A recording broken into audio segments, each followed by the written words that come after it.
Chosen or elect is eklektos, all right? And we enter Christ through faith. So he chose us in Christ. So we're chosen in Christ, and Christ is the chosen one. So when we enter into Christ, we're chosen because Christ is chosen. God chooses to save and elect the people who enter Christ. How do you enter Christ?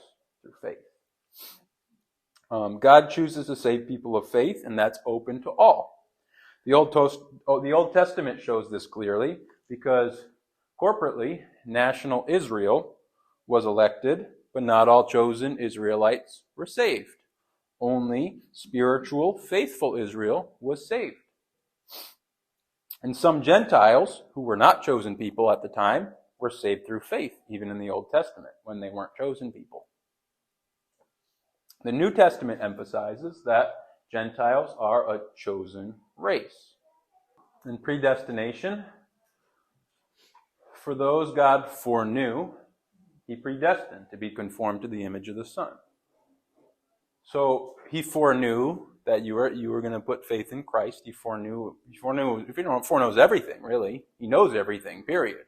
Yeah, you got some people out there saying that. He predestined those he foreknew. He predestined them to what? To be conformed to the image of the Son. So you put faith in Christ, you enter Christ, okay? When you enter Christ, he predestined you who entered Christ to be conformed to the image of his Son. So predestination isn't to be saved. Predestination is what comes when you enter Christ. Those who enter Christ are predestined to what destiny? To be conformed to the image of his Son.